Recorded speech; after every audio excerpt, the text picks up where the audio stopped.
Dans ce livre, Le secret de l'abondance, je parle d'un autre sujet, de l'importance de la matière.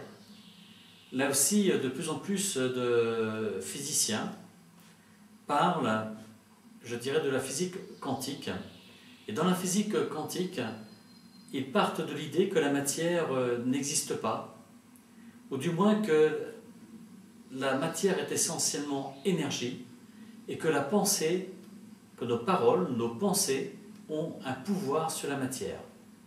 Et effectivement, on s'aperçoit, là aussi on a fait des milliers d'expériences, quand on respecte la matière, quand on est dans la conscience que la matière est essentiellement énergie, on s'aperçoit qu'il se passe des phénomènes assez curieux, c'est-à-dire qu'on voit vraiment la manifestation de la matière.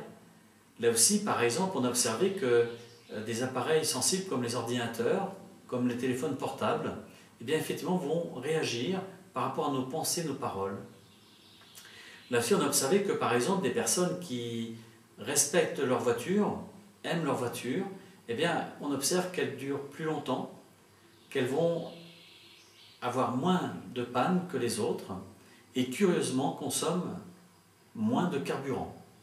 À l'inverse, on a observé que les personnes, par exemple, qui n'aimaient pas leur voiture, ont plus souvent des pannes, plus souvent des incidents, voire des accidents, mais curieusement aussi, les véhicules consomment plus. Ça, on l'a observé par rapport à des milliers de cas, des milliers de témoignages. Mais là aussi, dans ce livre, je parle de l'importance d'avoir, par exemple, une maison qui nous correspond vraiment, ou un appartement, mais aussi d'acheter des vêtements qui nous correspondent vraiment. Parce que là aussi, on est des êtres divins et qu'on mérite ce qu'il y a de plus beau. Mais je parle aussi de l'importance de respecter la nature, qui fait partie aussi de la matière. Je parle aussi de l'importance de se respecter par rapport aux aliments que l'on va consommer. Donc en fait, j'aborde dans ce livre tout ce qui concerne la matière et l'importance d'être en harmonie avec la matière, d'aimer la matière et d'écouter son cœur par rapport aux achats que l'on peut faire, aux investissements, ou alors par rapport aussi à ce que l'on mange. Voilà, donc vraiment, je vous invite à travers ce livre à voir la matière comme étant le prolongement de l'être humain et au service de l'être humain.